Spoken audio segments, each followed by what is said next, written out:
We're joined now by California Representative Khanna. Congressman, welcome to the show. Thank you so much for joining us. Thank you. Always a pleasure. Yes, it's our pleasure, and we have a lot we want to talk about with you today. First, we want to get your reaction. House Republicans obviously moving forward with this impeachment inquiry against President Biden. Here's Speaker McCarthy's announcement yesterday. These are allegations of abuse of power, obstruction, and corruption, and they warrant further investigation by the House of Representatives.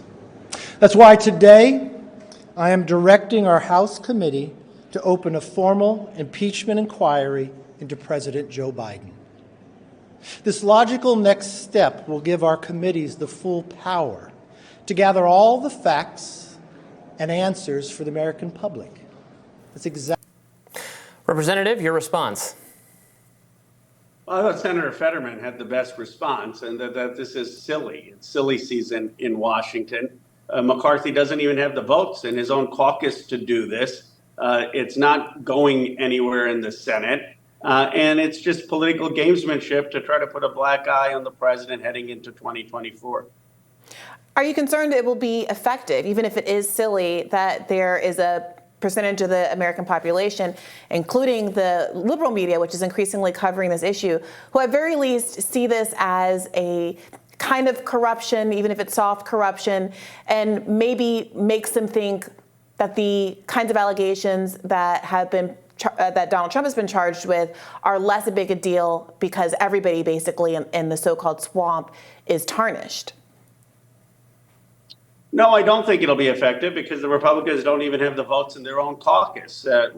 Donald Trump, remember, was impeached twice. And even the impeachment inquiry that the speaker brought the first time, 2 weeks later, there was a vote ratifying that inquiry by the House of Representatives. Here, you don't have the votes. And that shows that the Republicans themselves know that this is just a totally politically motivated investigation for the reasons you said. I mean, Trump wants this because he's trying so desperately, twice impeached, 4 times indicted, to try to muddy the waters and get something to stick to President Biden. He's been trying that. That was one of the reasons he was impeached the first time. He's been looking for dirt, to manufacture dirt from the beginning, and it's not going to work. You know, are you worried, though, about, the polls showing President Biden's approval ratings that many people, majority, I think, even in the Democratic Party, would prefer another candidate? Polls showing him running about even with Donald Trump, Ron DeSantis, Nikki Haley, actually, if she was somehow to be the nominee, above President Biden. Is he in a weaker position in terms of his reelection than one would hope for in your party?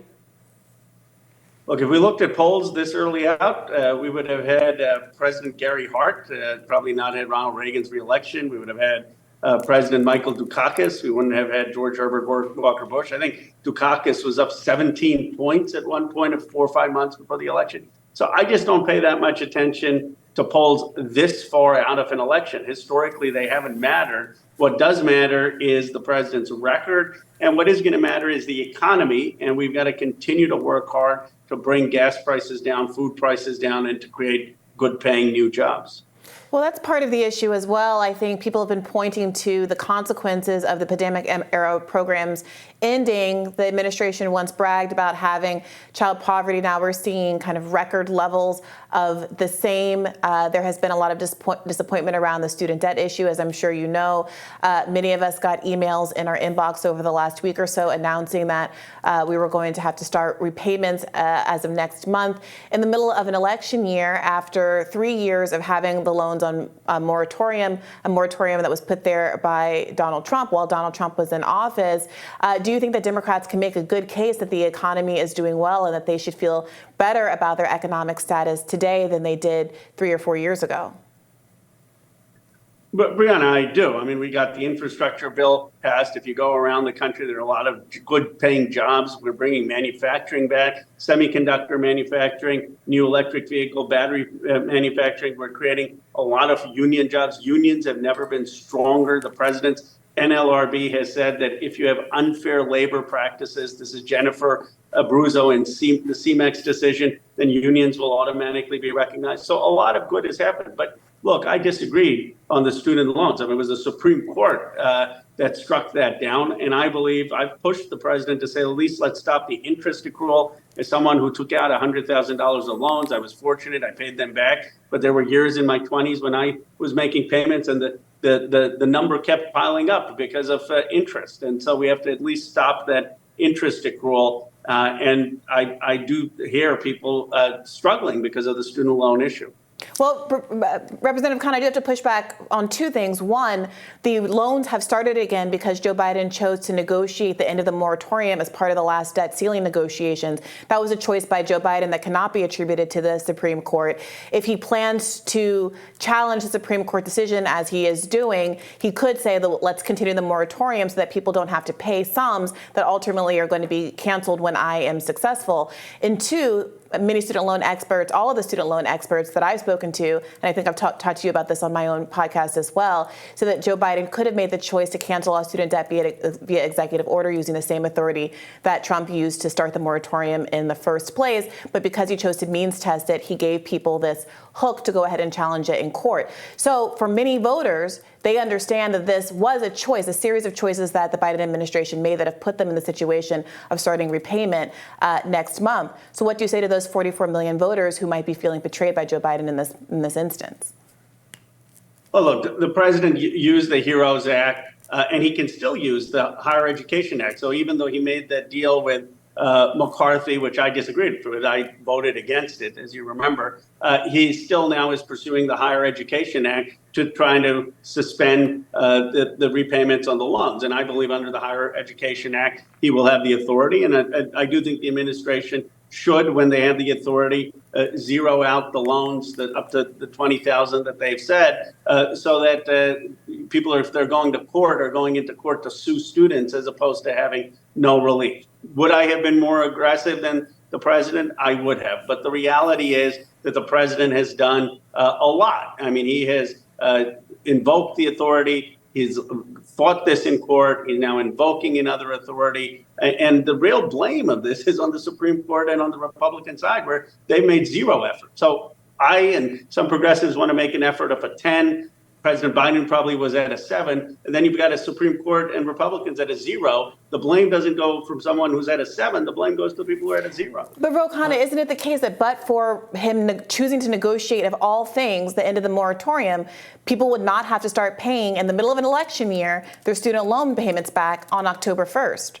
That was a choice that was purely within Joe Biden's purview, no? No, because he negotiated saying that he wouldn't invoke the HEROES Act. He's now invoking a different authority. He's invoking the Higher Education Act. And if the Supreme Court was going to strike down the use of the HEROES Act, then the negotiation wouldn't have mattered. It was moot after the Supreme Court. He would have had to have a different negotiation. The negotiation only covers the HEROES Act. It doesn't cover the I'm specifically talking about the end of the moratorium, not the question about whether or not the cancellation itself will ultimately be held up by the courts is a separate issue, but we can move on. But I want to be really clear, the moratorium is what people are concerned with, that Joe Biden made the choice to make them start repaying in the middle of an election year. But the moratorium is also under the HEROES Act. You could have the moratorium under the Higher Education Act. And we should be pushing for a moratorium. But the moratorium wasn't what was challenged. That's a Trump-era policy that has been persisted for 3 years. True, but the moratorium, the deal with McCarthy only applies to the HEROES Act. You can still have a moratorium under the Higher Education Act or other authorities, and we should be pushing for a moratorium on interest accrual and student repayment. And I believe we can do that even under the terms of the deal, because that only restricts the HEROES Act. Right, and obviously there are many of us who think that people should repay exactly what they borrowed and that it would be a blunder to forgive people's debt obligations. Actually, but that's my perspective, obviously not the progressive perspective. Representative, we wanted to ask you about a couple other things. You put forth a new 5-point political reform platform, which includes things like banning candidates for federal office from receiving donations from lobbyists or political action committees of any kind, 18-year term limits for Supreme Court justices. If Democrats win the House, will this legislation be a priority? Can you talk about it a little bit more? Nancy Pelosi, Hakeem Jeffries, how do they feel about your legislation? Fill us in. Well, I'll be putting it up hopefully for a vote, and I want the Democrats to run on this. The president and members of Congress, we should have zero PAC money. We should not have leadership PACs. I don't take PAC money, never have, don't have a leadership PAC. We shouldn't have money from corporations or lobbyists. Members of Congress shouldn't be allowed to go become lobbyists ever. Members of Congress shouldn't benefit personally through stock trading. Members of Congress should be term limited, as should Supreme Court justices, and we need an ethics code for Supreme Court justices. The amazing thing is this common sense proposal has had so much support from across the aisle, and I think it is a opportunity for us to run on reform, to make reform. No one in the current political system is perfect. What voters are looking for is a bold agenda to fix the system. Do you think Biden should embrace this agenda? I do. You know, I don't understand how a twice impeached, 4 times indicted former president is trying to run as the outsider. And I believe that the Democratic Party needs to run as the outsider. They're going to clean up a system that obviously isn't working for the ordinary Americans. Do I think most people who come to Congress have good intentions? I do. I actually do. But the point is that the system itself is totally influenced by lobbyists, by special interest money, by members then ending up and going and becoming lobbyists. And the American people have no faith in that the system is actually looking out for them. These are the types of reforms that will say we're trying to prioritize people over special interests. You know, there are challengers to Joe Biden, Marianne Williamson, RFK Jr., who are running on, I think, objectively more progressive platforms, or probably even are more on board with some of the policies you yourself have put forward, including what you've just outlined. And obviously, there are so many in the Democratic Party that have said they would like a different nominee, which I know I've already asked you about. But is it simply because, you know, Biden is the incumbent, so, you know, it would be very odd to not support the incumbent, even though there are more progressives in the race? You know, what is the reason that one feels so strongly about sticking with President Biden? Well, ideology isn't the only thing you look at when you vote for president of the United States. Experience matters. Can you do the job? Can you be the leader of the free world? Are you going to be able to rally our allies? Do you know how to lead the military? Are you going to be able to build coalitions in the House and the Senate to get things done? Are you going to be able to spearhead legislation? So, yes, there's some of his challengers who I may agree with on Medicare for all or free public college. But when I look at who I think would be the best president overall, I believe that's Joe Biden. You believe, you listed a number of things. It seems like Medicare for all, having universal health care for millions of Americans, and the richest country in the history of the world, where we're currently paying twice as much for health care costs than any other peer nation. And we have something called medical bankruptcy, and also 68,000 people before the pandemic dying every year from a lack of health care, is lower on the priority list than someone who can lead a military which many Americans on both sides of the aisle feel like should be led less, a military budget that we think should be cut. Many Americans think that should be cut significantly. Is it accurate to say that I've articulated your priorities? That's a mischaracterization of my position. I was the only person on the Armed Services Committee, 1 out of 56, that people can look at, who voted against the military budget going to $1 trillion. And I have led on Medicare for all with Bernie Sanders. I'm going to be actually coming out with a bill with him on medical debt. But it is giving people false hope to say that someone can just run on that and then get things done. What we need is people who are going to run on that and actually get co-sponsors, push for a hearing, as Pramila Jayapal and I have, as Bernie Sanders would have. The reason I supported Bernie Sanders is that he was in the House and he was in the Senate. It wasn't just that he was taking these positions. He knew, I had full confidence if Bernie Sanders had become president, that he would have been able to actually get these things done. And I don't believe you can just run for president without having any prior experience in the federal system and be effective. I don't. Bernie Sanders had a lot of that experience. And what do you say to those who say, okay, well, I voted for Biden in 2020 because that was the pitch that was made. And in fact, what we've been hearing for the last 3 years is that to the extent that his agenda, core items of his agenda, promises that he made to Bernie Sanders of things he would fight for when Bernie Sanders dropped out very quickly in 2020 have not been actualized. For example, a $15 minimum wage, a policy so popular that Trump's Florida in 2020 voted for it with 60% of voters supporting that particular policy. The Build Back Better being bifurcated and largely stripped in its final incarnation.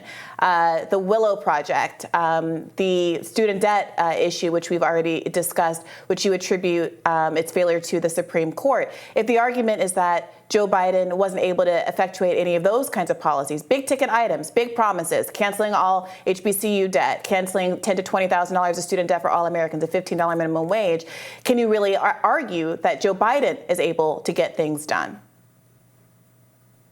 Well, look, I said that we should have fired the Senate parliamentarian. I wish we had gotten the $15 wage, and I wrote an op-ed in the Washington Post calling for that. I think the Willow Project was a terrible decision. $8 billion on public lands in Alaska for the largest oil drilling project on public lands. It was a gut punch to climate activists. So, I am not saying that Joe Biden has been the perfect progressive president. I don't think he's been what Bernie Sanders would have been. But you have to look at the whole record, and he has gotten manufacturing jobs back. He has been one of the most pro-labor, pro-union presidents. He has stood up for reproductive rights. He has stood the railroad up strike, for though, infrastructure. Representative Khanna? The concern is that he's a man of contradictions. He says he's the most pro-labor president. He has not made forceful statements supporting the workers in the impending UAW strike, and he crushed the rail strike earlier this year in a moment that people thought was one of the most anti-union actions that they've seen in their lifetimes. And with all due respect, I hear you distinguishing yourself from Biden, and I credit your record, but unless you are going to run for president, which I think some people would really love to see, at the end of the day, the question is whether or not the arguments that are made in Joe Biden's favor about his ability to get things done hold up 3 years after the Democratic Party has largely made the case that Joe Biden is not Joe Biden's fault that he hasn't been able to fulfill many of his campaign promises. Well, I would say that Joe Biden has been more progressive than I expected. He is standing on labor. I think he is genuinely. He stood with Starbucks workers. He stood with Amazon workers. He's standing with UAW workers. Now, I think we need to be 100% with UAW workers. I mean, the big three have had $5 billion in stock buybacks. Where is that money going that they can't pay the workers more and they're getting tax subsidies? So obviously you're going to hear a progressive like me, like Bernie Sanders, like others in the progressive caucus we want a bolder, more populist economic message and stand clearer on climate and income inequality issues. That's why I supported Bernie Sanders. But in the context of the choice between Donald Trump and Joe Biden, and in the context of his record, I would argue that it represents a shift of the Democratic Party more in the direction of Bernie Sanders than not, and we should build on that progress. Representative Khanna, thank you so much for joining us. We really appreciate your time. It's always a pleasure. Thank you. Appreciate it.